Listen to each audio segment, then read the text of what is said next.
Hi friends, எல்லாரும் எப்படி இருக்கீங்க? நம்ம இன்னைக்கு melody of golden age episode 37ல என்ன நடக்குதுன்னு பார்க்கலாம். நம்ம லாஸ்ட் எபிசோட்ல பார்த்தோம், நம்ம ராஜமாதாவுக்கு உடம்பு சரியில்லாத போக, அதனால ராஜமாதாவுடைய அசிஸ்டன்ட் பொண்ணு வந்துட்டு இனிமேல் அந்த பொறுப்புகள்லாம் லீ அமைச்சர் பாத்துக்குவாருன்னு சொல்ல, அதிகாரத்தை எல்லாத்தையும் அவனுடைய கையில எடுத்துக்கிட்டு நிறையவே ஆட்டம் போட ஆரம்பிச்சிருக்கான். அதனால எங்க இளவரசிக்கு கூட செம்மையா பயம் வந்திருக்கும். இந்த எபிசோட் ஸ்டார்டிங்லயே அரசவையில வேலை செய்யற ஒரு பெரிய அமைச்சரை யாரோ நெஞ்சில கத்தியால குத்தி கொலை பண்ணி அப்படியே உட்கார வச்சிருந்திருக்காங்க. அப்ப வேற ஒரு அமைச்சர் அவருடைய ஃப்ரெண்டு போல அவரும் பார்த்துக்கிட்டே அவருடைய ஃப்ரெண்ட கூப்பிட்டுக்கிட்டே வராரு. ஏன்னா உட்காந்துக்கிட்டே தூங்கிட்டு இருக்கியான்னு தள்ளி விட்டு பார்க்க அவர் இறந்து போய் கிடக்குறாரு. அதை பார்த்தவன செம்மைய ஷாக் ஆக, அதே சமயத்துல பின்னாடி இருந்து ஒருத்தன் முகமூடி கருப்பு முகமூடி எல்லாம் போட்டுக்கிட்டு வந்தவன் அவருடைய கழுத்துலயும் கயிறை போட்டு இறுக்கி அவரை கொன்னு போட்டுறான். அந்த இடத்துலயே அப்படியே நம்ம ராஜமாதாவை தான் காட்டுங்க. அவங்க தூக்கத்துல எல்லாம் வேண்டாம் வேண்டான்னு கையெல்லாம் அசைச்சுக்கிட்டு இருக்காங்க. அவங்க தூக்கத்துல கனவு வந்திருக்கும் போல இருக்கு. அந்த மாதிரி அவங்க பாஸ்ட்ல ஏதோ ஒரு தப்பு பண்ணியிருக்காங்க போல இருக்கு. அதனால இல்ல வேண்டாம், நான் தப்பு பண்ணல அப்படின்னு சொல்லிட்டு புலம்பிக்கிட்டு இருக்காங்க. அதுக்கப்புறம் தூக்கமும் கலைஞ்சு போயிட்டு அவங்க ஹஸ்பண்டோடைய போட்டோக்கு முன்னாடி வந்து நின்னுட்டு, நான் பண்ண தப்புக்கும் நீங்க ஒவ்வொரு நைட்டும் நான் தூங்க விடாம ரொம்பவே கஷ்டப்படுத்துறீங்க அப்படின்னு சொல்லிட்டு ரொம்ப புலம்பி தள்ளுறாங்க. அவங்க ஹஸ்பண்ட் கிட்ட மன்னிப்பும் கேக்குறாங்க. என்னை மன்னிச்சிருங்க, நான் தெரியாத அப்ப பண்ணிட்டேன், எனக்கு பதவி ஆசையால அவங்களெல்லாம் கொன்னுட்டேன் அப்படின்னு சொல்லிட்டுலாம் அவர்கிட்ட பாவ மன்னிப்பு கேட்டு அழுதுகிட்டு இருக்காங்க. அந்த சமயத்துல ராஜமாதாவுடைய அசிஸ்டண்ட் அங்க வந்துட்டு அவங்களுக்கு போத்தி எல்லாம் விட்டுட்டு, இல்ல நீங்க எதுவும் தப்பு பண்ணல, நீங்க நல்லதுதான் ஏதோ செஞ்சிருக்கீங்க, வேண்டாம் விடுங்க, அதெல்லாம் நினைச்சு கஷ்டப்படாதீங்கன்னு சொல்லி கூட்டிட்டு போயிட்டு சமாதானப்படுத்திக்கிட்டு இருக்கா. இப்ப லீ கையில அதிகாரம் வந்ததால அவனுடைய அதிகார ஆட்டம் தாங்க முடியல. எல்லா மக்கள் எல்லாம் ரொம்பவே கஷ்டப்படுறாங்க. கடையை கூட ஓபன் பண்ணாம எல்லாரும் கடைகள் எல்லாம் கூட சாத்தி விட்டுட்டு அவங்களுடைய வீட்டுக்குள்ள போய் அடைஞ்சிக்கிறாங்க. சீச்சியோட அப்பாவும் நம்ம யான்ஷியோட குடன் பிறவா தம்பி இருக்கான் இல்லையா, அவங்கிட்ட எதுக்காகடா கதவை ஓபன் பண்ணி வைக்கிற, கடையை மூடி வை, அங்க லீ இப்ப வந்துட்டான், அவனால பெரிய ப்ராப்ளமே நடந்துட்டு இருக்கு, எல்லாருமே கதவை சாத்தி வைக்கிறாங்க, நீ மட்டும் எதுக்கு ஓபன் பண்ணி வைக்கிற, சீக்கிரமா உள்ள போயிட்டு டோரை லாக் பண்ணிரு அப்படின்னு சொல்லிட்டு மிரட்டி அனுப்பி விடுறாரு. இந்த விஷயத்தையும் ஒருத்தன் பாத்துக்கிட்டு போயிட்டு லீ கிட்டையும் ரிப்போர்ட் பண்ணிக்கிட்டு இருக்கிறான். லீ ஸ்பை வச்சு இங்க பாத்துக்கிட்டு இருப்பான் போல இருக்குது. அதே சமயத்துல இந்த லீ என்ன பண்றான்னா நம்ம ஷென்னுடைய ஆபீஸ்க்கு போறான். அங்க போயிட்டு அவனுடைய ஆட்களை வச்சு எல்லாரையும் லாக் பண்ணி நிக்க வச்சிடறான். ஷென்னும் அசிஸ்டன்டும் வெளியே வராங்க. எதுக்காக இங்க வந்திருக்கன்னு கேட்க, நீ நிறையவே உன்னுடைய அதிகாரத்தை யூஸ் பண்ணி தப்பு பண்ணிருக்க, அதுக்கு என்கிட்ட ஆதாரம் இருக்குங்கிற மாதிரி சொல்ல, அப்படி என்ன எவிடன்ஸ் இருக்கு என்கிட்ட காட்டு, அப்பதான் நான் ஒத்துக்குவேன்னு ஷென் கேட்க, அதுக்கு நீ கூட என்னுடைய கோர்ட்டுக்கு வா, அதுக்கப்புறம் நான் உங்ககிட்ட எல்லாத்தையும் சொல்றாங்க. அப்ப நம்ம ஷென்னுடைய ஆட்களுக்கும் அந்த லீயோட ஆட்களுக்கும் சண்டை வர மாதிரி ஆயிடுது. அந்த சமயத்துல கோர்ட்ல இருந்து அரசாங்க காவலாளிகளான அவங்களையும் கூட்டிட்டு வந்திருக்கான். அவங்களும் சண்டை போடுற மாதிரி வர நம்ம ஷென்னுடைய ஆட்கள் பிடிச்சிடுறாங்க. அதுலயே நம்ம ஷென்னுடைய அசிஸ்டன்ட் தளபதியோட கழுத்திலே வாழ வச்சிட, இந்த லீயும் திமிரா, நீ என்ன எதுவுமே நாங்க தப்பு பண்ணலன்னு சொன்ன, இப்ப இது என்ன காரணம், அரசாங்க காவலாளி மேலேயே உன்னுடைய ஆள் வாழ வச்சுட்டானே, என்ன பண்றது அப்படின்ட்டு கேட்க, அதுக்கு ஷென்னும் நீ தானே முதல்ல ஆரம்பிச்சனுங்கிறதுக்கு அவன் மிரட்டுற மாதிரி பேசுறான்.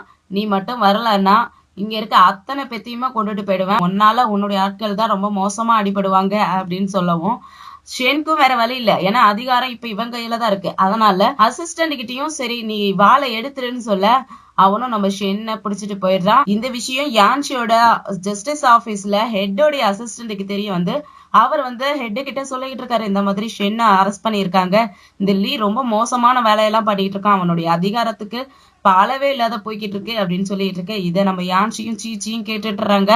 யான்சிக்கு ரொம்பவே கஷ்டமா இருக்கு, என்ன பண்றதுன்னே தெரியாத முழிச்சிட்டு இருக்க. எல்லாருக்கும் பயம் என்னன்னா, எங்க இங்க ஜஸ்டிஸ் ஆபீஸ்க்கு வந்து நம்ம யான்ஷியும் பிடிச்சிருவாங்களோங்கிற ஒரு பயம் வந்துருது. அதனால ஹெட் என்ன பண்ணிடுறாரு, இதை நம்ம தடுத்தாகணும்ட்டு யான்ஷி பக்கம் வர சீச்சி யான்ஷியை மறைச்சு நின்னுக்கிறா. அவன் என்ன நினைச்சுக்கிறான்னா யான்ஷியை லீ கிட்ட புடிச்சு கொடுக்க போறாங்கன்னு நினைச்சிட்டு பயந்துட்டு மறைச்சு நின்னுக்க, அவர் போயிட்டு அங்க இருக்கிற பலகையெல்லாம் எடுத்துட்டு சேர் எல்லாம் எடுத்துட்டு போயிட்டு அங்க ஜஸ்டிஸ் ஆபீஸ்க்குன்னே ஒரு முத்திரை இருக்கும் இல்லையா, அதையும் கையில எடுத்துட்டு போயிடுறாரு. வெளியே போயிட்டு எல்லாத்தையும் கூப்பிட்டு நிக்க வச்சு யாரு வராங்கன்னு பாக்குறேன், யான்ஷிய இந்த லீயால எப்படி கைது பண்ண முடியுங்கிறத நான் பாத்துக்கிறேன், அவ 6வது லெவல் மினிஸ்டரா மாறிட்டா, அவளை யாராலையும் கை வைக்க முடியாதுன்னு சொல்லிட்டு அவர் என்ன பண்ணிடுறாருன்னா வெளியே வராண்டா கிட்ட போய் நின்னுட்டு டோர் எல்லாம் லாக் பண்ணி வச்சிடுறாங்க. யார் வராங்கன்னு பாக்கலான்னு சொல்லிட்டு கையில முத்திரி தூக்கி வச்சுக்கிட்டே நின்னுட்டு இருக்க. அப்ப வேற டோர் வேற யாரோ லாக் பண்ற மாதிரி இருக்கு. அசிஸ்டன்ட் செம்மையா பயந்து போயிட, பயப்படாதடா, யார் இருந்தாலும் பரவாயில்ல பயப்படாத அப்படின்னு சொல்லிட்டு இருக்காரா. அப்ப நம்ம யான்ஷியோட அண்ணனுடைய வாய்ஸ் தான் கேட்டுட்டு இருக்கு. அதே சமயம் ஷென் வீட்டுடைய மேனேஜர் ஒருத்தர் இருக்காரு இல்லையா, அந்த அங்கிளும் அங்க வந்திருக்காரு. கூப்பிட்டு இருக்காங்க. யான்சிக்கும் வாய்ஸ் கேட்டு எங்க வீட்டுல இருந்து தான் ஆள் வந்திருக்காங்க, நான் முதல்ல போய் பாக்குறேன்னு சொல்லிட்டு போய் டோரை ஓபன் பண்ணி பாக்க யான்சியோட அண்ணன் இருந்துட்டு, நீ வீட்டுக்கு வா, நான் உன்னை காப்பாத்துறேன், நீ இங்க இருக்க வேண்டாம், அவன் அந்த லீ வந்து உன்னை கூட்டிட்டு போயிடுவான், ரொம்ப மோசமா நடந்துக்கிறான் அப்படின்னு சொல்லிட்டு இருக்க. அங்கிள் நம்ம ஷென்னை கைது பண்ணி கூட்டிட்டு போயிருக்கான் இல்லையா, அவரை எப்படியாவது காப்பாத்துங்கன்னு கேட்கறதுக்காக வந்திருப்பாரு. அண்ணன் இப்படி சொல்லவும் அவரு அமைதி ஆயிட, நம்ம யான்சி இருந்துட்டு, அண்ணா நான் இப்போதைக்கு என்னால வீட்டுக்கு வர முடியாது, நான் முதல்ல ஷென்னை காப்பாத்தி ஆகணும் அப்படின்ட்டு யான்சி எல்லாருக்கும் நன்றி சொல்லிட்டு அங்க இருந்து அங்கிள் கூட கிளம்பிடுறாங்க. இந்த லீ ஷென்னை கைது பண்ணி கூட்டிட்டு போனாலே அவனுடைய ஆபீஸ்ல அவனுடைய டார்ச்சர் ரூம்ல வச்சு கட்டி போட்டு வச்சிருக்கான். செம்மையா போட்டு அடி அடின்னு அடிச்சு வச்சிருக்காங்க. அந்த இடத்துக்கு இந்த லீயும் வந்துட்டு நம்ம ஷென் கிட்ட, ஷென் நீ பாக்குறதுக்கு தான் புத்திசாலி மாதிரி இருக்க, ஆனா நீ புத்திசாலியே கிடையாது தெரியுமா அப்படின்ட்டு அவன் ஒரு கத்தி எடுத்து வயிற்றுலயே சொருகிட்டு ரொம்ப சாதாரணமா சொல்லிக்கிட்டு இருக்கான்.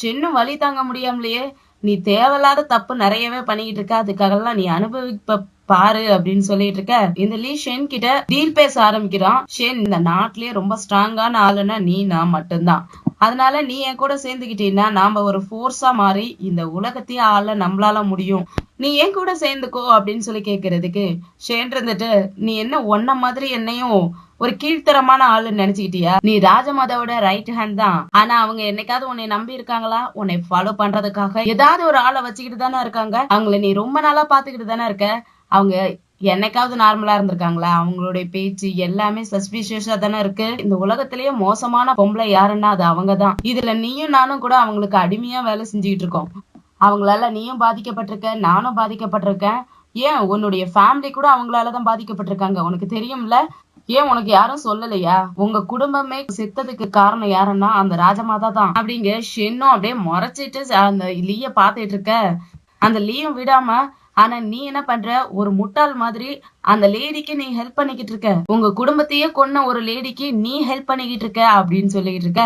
ஷென் இருந்துட்டு, எவிடன்ஸ் இருக்கா அப்படின்னு கேட்க, அதுக்கு இந்த லீயும், என்ன எவிடன்ஸ் வேணுமா, ஏன் உங்க அப்பா இறந்ததுக்கு பின்னாடி ஒரு ஆள் இருக்காங்கன்னு உனக்கு தெரியாதா, அது இந்த ராஜமாதா தான் இருக்காங்கன்னு உனக்கு தெரியாதான்னு கேட்க, ஷென்னும் அழுதுகிட்டே, நீ என்கிட்ட பொய் சொல்றேன்னு சொல்லிட்டு அந்த கையில கட்டி இருக்கிற சங்கிலியெல்லாம் அறுத்துக்கிட்டு அவனுடைய சட்டையை பிடிக்க, அவனும் கையை எடுத்து விட்டுட்டு அவனுடைய ட்ரெஸ்ஸ ஓபன் பண்ணி காட்டுறான். அவன் நெஞ்சிலதான் ஃபயர்ஃப்ளை செக்டரோடைய அந்த பட்டாம்பூச்சி, நெருப்பு பட்டாம்பூச்சி முத்திரை ஒண்ணு குத்தி வச்சிருக்கான் இல்லையா, அதை காட்டுறான். அதை காட்டிட்டு, நான் தான் ஃபயர்ஃப்ளை செக்டரோடைய மாஸ்டர் அப்படின்ட்டு அவன் நெஞ்சில இருக்கிற அந்த பட்டாம்பூச்சி முத்திரையை காட்ட, அவனுக்குதான் ஏற்கனவே தெரியும் இந்த ஃபயர்ஃப்ளை செக்டரோடைய ஆட்கள் தான் அவங்க அப்பா சாகிறதுக்கு காரணமா இருந்தாங்கன்ட்டு அவனுக்கு செம்ம கோவமா வருது. கோவத்தை அடைக்க முடியாத கத்திக்கிட்டு இருக்க. நம்ம யான்சியும் ஒரு ரிப்போர்ட்டையும் எழுதிக்கிட்டு அங்கிள் கிட்ட சொல்லிட்டு, நான் இந்த மாதிரி ராஜமாதாவை மீட் பண்ணணும், அவங்க கிட்ட பேசணுங்கிறதுக்காக போறேன், நீங்க வீட்டை பாத்துக்குங்கன்னு சொல்ல, அங்கிளும் பயந்துகிட்டே நீங்க கொஞ்சம் கேர்ஃபுல்லா இருந்துக்குங்க அப்படின்னு சொல்லி அனுப்பி வைக்கிறாரு. யான்சியும் பாதி வழித்தடம் வரைக்கும் நடந்து போய்கிட்டு இருக்காங்க. அந்த சமயத்துல கொஞ்சம் ஆட்கள் வந்து முகமூடியெல்லாம் போட்டுக்கிட்டு நம்ம யான்சியும் வழி மறைச்சிக்கிட்டு வாழை எடுத்து நீட்டிக்கிட்டு பயமுறுத்திக்கிட்டு இருக்க. யான்சியும், என்னை உள்ள விடுங்க, நான் ராஜமாதாவை பாக்குறதுக்காக கோர்ட்டுக்கு போறேன், தேவையில்லாத பிரச்சனை பண்ணாதீங்க, அது உங்களுக்கே ஆபத்தா முடியலாம் அப்படின்னு சொல்லி மிரட்டிக்கிட்டு இருக்க. அவனுங்க நீ போக கூடாதுன்னு சொல்லிட்டு அவனுங்க நம்ம யான்சியை மிரட்டிக்கிட்டு இருக்க. அப்ப லூ பிரதர் அவருடைய ஆட்களோட வந்து அந்த ஆட்களோட சண்டை போட்டு எல்லாத்தையும் தோக்கடிச்சிட்டு நம்ம யான்சியவும் கோர்ட்டுக்கு போகிறதுக்காக கூட்டிட்டு போய்கிட்டு இருக்க. கூடவே நம்ம லூ பிரதரோட யாங் பொண்ணும் இருந்துகிட்டே இருப்பா போல இருக்கு, கூடவே அவளும் வந்திருக்கா.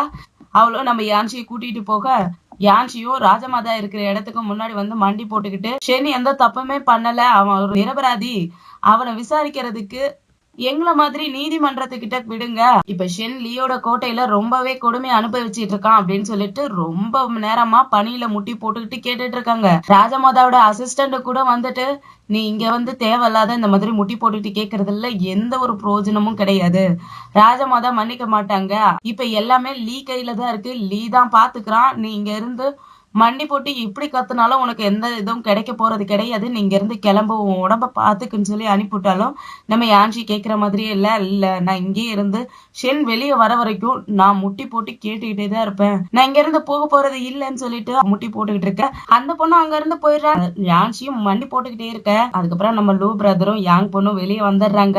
அவங்க ரெண்டு பேரும் லவர்ஸ் இல்லையா, ரொம்ப ரொமான்டிக்கா அவங்க கல்யாணத்தை பத்தி பேசிக்கிட்டு இருக்காங்க. லூ பிரதரும் இந்த ப்ராப்ளம் எல்லாம் முடியிட்டு நம்ம சீக்கிரமாவே கல்யாணம் பண்ணிக்கலாம்னு சொல்லி கேட்டுட்டு இருக்க, சீக்கிரமாவே எனக்கு டவுரி எல்லாம் வந்தாகணும்னு பேசிட்டு ரொம்ப சந்தோஷமா இருந்துகிட்டு இருக்காங்க. அந்த சமயத்துல ஊருக்கு வெளியே இருந்து ஃபயர் கிராக்ஸ் வெடிக்கிற சத்தம் கேட்க அவங்க 2 பேருமே ஃபாலோ பண்ணி அங்க அந்த இடத்துக்கும் போய் சேர்றாங்க. ஆனா அங்க போனதுக்கு அப்புறம் யாருமே இல்லாத மாதிரி இருக்கு. அங்க ஃபுல்லாவே மலை சைடு பனியா பொழிஞ்சி எல்லாமே மூடி போய் கிடக்குது. இவங்க 2 பேரும் தனியா நின்னுட்டு இருக்காங்க. ப்ளூ பிரதருக்கு மட்டும் ஏதோ ஒண்ணும் தப்பா இருக்கேன்ட்டு யோசிச்சுக்கிட்டு இருக்கக்குள்ளேயே சின்ன சின்ன ஆயுதங்களா வந்து 2 பேத்தையும் தாக்க வர ப்ளூ பிரதரும் நம்ம யாங் பொண்ணு அப்படியே சுத்திக்கிட்டு எல்லாம் காப்பாத்திக்கிட்டு இருக்காரு. கொஞ்ச நேரத்திலே பார்த்தா ஆட்கள் எல்லாம் வர ஆரம்பிச்சிடுறாங்க. அதனால யாங்க்கு இங்க இருந்து ஆபத்துன்ட்டு நீ இங்க இருந்து கிளம்பு, யாராவது நம்ம ஆட்களை கூட்டிட்டு வா, நீ இங்க இருக்க கூடாது, நீ இங்க இருந்து போன்னு சொல்லி அனுப்பிவிட யாருக்கும் அங்க இருந்து போறதுக்கு மனசே இல்ல. நானும் உங்க கூட இருக்கங்கிறதுக்கு நீ இங்க இருந்து போ, உனக்கும் இங்க ஆபத்து ஆயிடும், நீ இங்க இருந்து கிளம்புன்னு சொல்லி அனுப்பிவிட நிறைய ஆட்கள் வாளோட வந்துகிட்டு இருக்காங்க. யாங்கும் அங்க இருந்து போயிட லூ பிரதருக்கும் அந்த ஆட்களுக்கும் செம்ம சண்டை வந்துகிட்டு இருக்கு. லூ பிரதரை தோக்கவே அடிச்சிடுறாங்க. 2 வாளை வச்சு 2 பேரும் நெஞ்சிலேயே குத்திர அப்பயே கூட அந்த நேரத்துலயும் கூட சண்டை போட்டுக்கிட்டு இருக்காரு. யாங்க்கு வெளிய இருந்து தெரிஞ்சு போயிடுது லூக்கு ஆபத்து அப்படின்ட்டு. அதனால திரும்பவும் ஓடி வர அப்பதான் தெரியுது உண்மையாலுமே நம்ம லூ பிரதர் ரொம்ப மோசமான நிலைமையில இருந்துகிட்டு இருக்காரு. சாக போற நிலைமையில இருக்கவும் விட்டுட்டு போக மனசு இல்லாத ஓடி போய் அவரை பிடிச்சிக்கிறா. லூ பிரதரும் சாக போற நிலைமையிலயும் என்னை மன்னிச்சிரு, உன்னைய கல்யாணம் பண்ணிக்க முடியாத போயிடுச்சு அப்படின்னு சொல்லிட்டு அவ முகத்தை தொடுற மாதிரி வர முகத்தை தொட கூட முடியல, அப்படியே இறந்து போயிடுறாரு. அந்த நேரத்துலயும் கூட அந்த ஆட்கள் இன்னும் கொஞ்சம் அம்பை விட அந்த அம்பு நம்ம யாங் மேலேயே குத்தி அந்த பொண்ணும் அதே இடத்துலயே செத்து போயிடுறா. இதையும் இந்த லீ தான் பண்ணி இருந்திருப்பான் போல இருக்குது. அவங்கிட்டயும் ரிப்போர்ட் பண்றதுக்காக அவனுடைய அசிஸ்டன்ட் வந்து சொல்லிட்டு இருக்கான். அவன் என்னவோ இந்த ஊரே அவனோட இதுன்னு நினைச்சுக்கிட்டான். எப்ப பார்த்தாலும் நைட் நேரத்துல கண்காணிக்கிறேன்னு சொல்லிட்டு என்னையதான் தொந்தரவு படுத்திக்கிட்டு இருந்தான். இன்னைக்கு செத்துட்டான்ல, எனக்கு நிம்மதியே அப்படின்னு சொல்லிட்டு இருக்க. அப்படியே நம்ம ஷென்னை கொஞ்சம் ஆட்கள் கூட்டிட்டு வந்து அரண்மனைக்கு முன்னாடி பாலம் மாதிரி இருக்கு, அந்த பாலத்துக்கிட்ட கொண்டு வந்து நிப்பாட லியும் அங்கதான். ஷென்னும் எதுக்காக நீங்க என்னை கூட்டிட்டு வந்தேன்னு கேட்க, இல்ல இந்த விண்டர் நைட்டு ரொம்ப நல்லா இருக்குல்ல, அதுக்காக தான் உன்னை பாக்குறதுக்காக கூட்டிட்டு வந்தேன்னு சொல்ல, அந்த சமயத்துல நம்ம யான்ஷி அங்க ராஜமாதாவுடைய ரூமுக்கு முன்னாடி மண்டி போட்டுக்கிட்டு இருந்தாங்க இல்லையா, அவங்களால நடக்க முடியாத ரொம்ப கஷ்டப்பட்டு நடந்து போய்கிட்டு இருக்காங்க. அதை ஷென்னை பாக்குறதுக்காக தான் கூட்டிட்டு வந்திருப்பான் போல இருக்குது. அதை பார்க்கக்குள்ளேயே ஷெனுக்கு ரொம்ப மனசு கஷ்டமா இருக்குது. இந்த லீக்கு ஷென்னை பார்க்கவே பொறாமையா இருக்கு போல இருக்குது. அதனால உன்னை பாக்குறதுக்கு எனக்கு ரொம்ப பொறாமையா இருக்கு தெரியுமா, இந்த யான்ஷி ஜியாங் அமைச்சு வச்ச ஒரு ஸ்பையா தான் உன்னை கல்யாணம் பண்ணிக்கிட்டு வந்தா. ஆனா உன் மேல அவ ரொம்ப லவ் வச்சிருக்கா. நீயும் பாரு அவ மேல ரொம்ப லவ் வச்சிருக்க போல இருக்கு. அவளுக்காக துடிச்சு போற, அவளும் உனக்காக ரொம்பவே கஷ்டப்பட்டு ராஜமாதா கிட்ட கெஞ்சிக்கிட்டு இருக்கா அப்படின்னு கேட்டுட்டு இருக்க. சென் இருந்துட்டு இதுக்காக தான் என்னை கூட்டிட்டு வந்து இந்த நைட்ல இடத்துல என் ஒய்ஃப காட்டுறணுங்கிறதுக்காக தான் கூட்டிட்டு வந்தியான்னு கேட்கறதுக்கு, ஆமா உனக்காக எத்தனையோ பேரு உனக்காக ஹெல்ப் பண்ணணுங்கிறதுக்காக நின்னுட்டு இருக்காங்க. எனக்கு உன்னை பாக்குறதுக்கே ஜெலசா இருக்கு தெரியுமா. உனக்காக அவ உயிரை கூட துச்சமா மதிச்சு பேலஸ்ல வந்து மண்டி போட்டு கெஞ்சி கேட்டுட்டு இருந்தா ராஜமாதா கிட்ட. ஆனா ராஜமாதா எந்த ஒரு இறக்கமுமே காட்டல தெரியுமா. நான் அவளும் நீ அவளை வெறுக்க போறங்கிற விஷயம் கூட தெரியாம இங்க வந்து மண்டி போட்டுக்கிட்டு இருக்கிறா. ஷென், நாம போட்டுக்கிட்ட டீல் உனக்கு ஞாபகம் இருக்குல்ல, நான் என்ன சொல்றேனோ அதை நீ செய்யணும், நீ எனக்கு கொடுத்த ப்ராமிஸ நிறைவேற்றுன்னு சொல்ல நம்ம யான்ஷி இங்க நடக்க முடியாத ரொம்ப கஷ்டப்பட்டு வீட்டுக்கு மெதுவா நொண்டி நொண்டி நடந்து வந்துகிட்டு இருக்காங்க.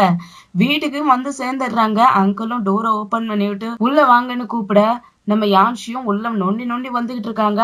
அப்பதான் முன்னாடி பாக்குறாங்க எதிரில ஷென் நின்னுட்டு இருக்கான். நல்லா ஷென்னை பார்த்த உடனே யான்ஷிக்கு ரொம்ப ஹாப்பி ஆயிடுது. அதனால நான் அப்பயே நடக்க முடியாத ஓடி போயிட்டு ஷென் கிட்ட நிக்க, ஷென் எந்த ஒரு இமோஷனலுமே காட்டாம அப்படியே நின்னுட்டு இருக்க. யான்ஷியும் நீ திரும்ப வந்துட்டியா, ராஜமாதா உன்னை மன்னிச்சுட்டாங்களா, உன்னை விட்டுட்டாங்களான்னு சொல்லி கேட்டுட்டு இருக்காங்க. அதுக்கு ஷென்னும் என்னை விட்டது லீ தான் விட்டான்னு சொல்ல, என்ன லீயா, அவன் எதுக்காக விட்டான், என்ன சொல்றீங்கன்னு கேட்க, அப்பதான் கன்னத்துல அடிபட்டு இருக்கிறத யான்ஷி பாக்குறாங்க. உங்களுக்கு என்ன ஆச்சு, என்னது கன்னத்துல எல்லாம் அடிபட்டிருக்கேன்ட்டு தொடறதுக்கு போக ஷேன் அப்படியே கையை பிடிச்சிடறான். யான்ஷிக்கு ரொம்ப ஷாக்கா இருக்கு. அப்படியே கையை தள்ளி விட யான்ஷிக்கு ஒண்ணுமே புரியல.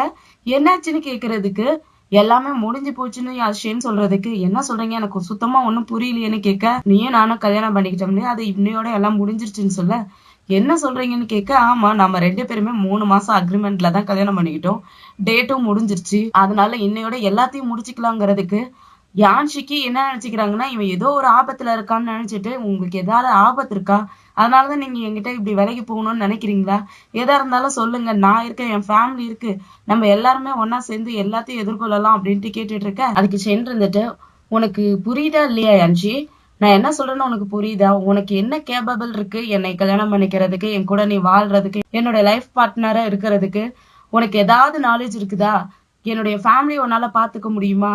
இல்ல உனக்கு ஷென் ஃபேமிலில கல்யாணம் பண்ணிக்கிட்டு என்னுடைய லைஃப லீட் பண்ற அளவுக்கு உனக்கு தகுதி இருக்குதா அப்படின்ட்டு ரொம்ப தகுதி குறைவான பொண்ணுங்கிற மாதிரி ரொம்ப கேவலமா பேசிட யான்சிக்கு கண்ணுல இருந்து தண்ணி கொட்டிட்டு இருக்கு. அப்படியே அதிர்ச்சியோட பாத்துட்டு இருக்காங்க. அதோட தான் இந்த எபிசோடு முடியுது.